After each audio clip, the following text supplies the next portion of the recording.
todas las nuevas generaciones vienen con una iniciativa y una impronta que creo que puede aportar muchísimo al sector. Y claramente la están instalando cada vez más. Lo ves en movimientos de innovación, lo ves en movimientos de startups, lo ves en diferentes actores que están interesados en participar del sector.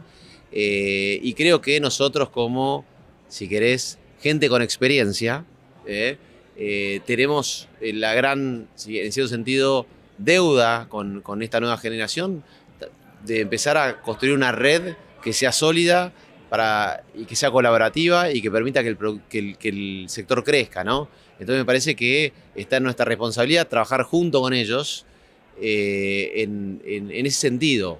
Me parece que hay un montón de temas que tenemos que, si querés, dejar atrás en la discusión del sector para enfocarnos en cosas que van a permitir que el sector crezca y se desarrolle.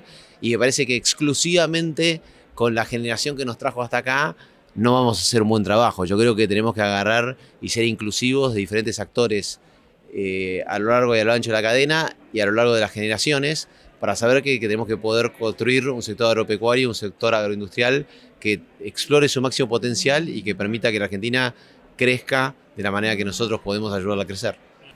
Creo que a la hora de comunicar mejor como sector agroindustrial, tenemos la necesidad de tener un mensaje más limpio y más simple, y un mensaje común. Me parece que muchas veces nos cuesta comunicar como sector agroindustrial y comunicamos como actores del sector agroindustrial. Entonces me parece importante tener ese mensaje común como sector, primero, ser simples en hacerlo y al mismo tiempo tratar de comunicar no en la misma iglesia, sino comunicar para muchas. Hay que salir de la parroquia. Tenemos que salir, me parece, a comunicar a la sociedad todo el valor que puede generar nuestro sector, todo el compromiso y el desarrollo que está ya generando para la Argentina, pero hacerlo ante actores que tal vez no nos conocen tanto, y el que no nos conozcan tanto no es culpa de ellos, sino es culpa de nosotros que no podemos o no hemos sido tal vez del todo efectivos en transmitir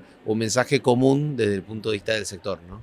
El sector es un sector diverso y atomizado, en cierto sentido, pero creo al mismo tiempo que ir por el camino de cada uno con su problemática es mucho más complicado que agarrar y al menos definir, por lo menos, bueno, cuáles son las 10 o 5 problemáticas comunes que tenemos, por las cuales todos podemos agarrar y posicionar. Entonces me parece que tenemos que, en cierto sentido, ceder ante la problemática propia e identificar cuál es la problemática común que va a permitir que el sector crezca. Sin dudas, debe haber 5 a 10 cosas o iniciativas claves que impactan la mayor parte del sector, de eso no hay duda. Después, obviamente, va a haber temas como cantidad de sectores tenés, ¿no? Pero me parece que el poder unificar una agenda que sea un poco común y transversal a la mayoría de los sectores es algo importante y es algo viable. Porque si vos te pones a pensar, no hay ciertos temas como lo hablábamos, el tema impositivo que está trabajando, el tema logístico, hay esos temas que impactan todas las cadenas de valor. Entonces me parece que es importante al menos agarrar y anclar en cuáles son las 5 o 10 que son importantes para el sector y tratar de empujarlas de una manera consistente. Parte del trabajo que tenemos que hacer, antes de tener una mesa de discusión, tenemos que generar confianza. Confianza entre los actores. Creo que eso es fundamental. Si vos me decís, mirá, ¿cuál es el nivel de confianza entre los sectores de la cadena agroindustrial hoy? Creo que tiene una oportunidad.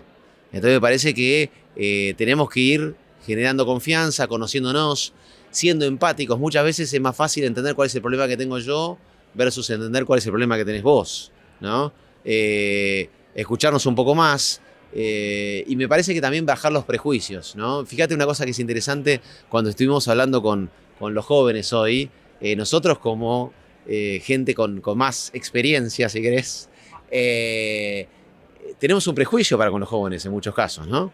Y el prejuicio está dado porque creo que son de una manera, no por saber que son de tal manera. Entonces me parece que el tema de construcción de confianza es algo fundamental y obviamente hay un montón de cosas de agenda que estamos empujando, pero eso me parece muy, pero muy importante, ¿no? Yo tuve la oportunidad de ver estudios de imagen del sector de los últimos 20 años y ha habido una evolución positiva, ¿no? Yo creo que en los últimos 10 años la imagen ha mejorado. Hoy, viste, la comunicación en cierto sentido se viraliza mucho más rápido, entonces, tanto para lo positivo como para lo negativo. Pero en términos generales creo que los datos dicen que la visión que se tiene del sector es más positiva hoy de lo que era hace 10 años atrás, pero sí sigue existiendo esta también visión de un sector extractivo, un sector que no invierte, un sector que tal vez no genera tanto impacto en la economía, por algunas personas que veo que lo mencionan, o empleo, y creo que en vez de agarrar y pensar que no nos entienden, decir, mira, ¿qué estamos haciendo nosotros que no lo podemos transmitir de una manera simple y clara? Y me parece que algo que es muy importante es asegurarnos que hablamos a diferentes públicos. Yo creo que muchas veces nos quedamos con un público chico, ¿no? Que ya nos conoce, y no hablamos al público más general. Y tal vez esa ambición de hablar un público más amplio no es con un mensaje demasiado sofisticado, pero con un mensaje simple, contundente, claro, que permita explicar y entender cuál es el valor que genera el sector para la Argentina. Usted destacó la importancia de trabajar en red. ¿Cuáles son los actores de la red que todavía no están y deberían estar? Porque usted también habló de convocar sobre el final de su discurso. No, mira, a ver, nosotros estamos trabajando de manera, si querés, unidireccional con un montón de actores. La verdad, nosotros tenemos un vínculo muy positivo con el sector productores, con nuestros clientes. Nosotros tenemos un montón de clientes que trabajan directamente con Bayer, con la exportación, con la distribución, con la cadena, si querés, de agregado valor, de alimentos. Creo que ahí tenemos que trabajar mucho más, porque históricamente, fíjate, tenías un sector productivo y un sector que transformaba, digamos. Entonces me parece que tenemos que agarrar y generar esos puentes, pero no veo ningún actor que no esté interesado en hacerlo, simplemente es hacer el trabajo de agarrar y tratar de construir esta red y de conectar y generar ese tipo de vínculos y generar confianza, ¿no?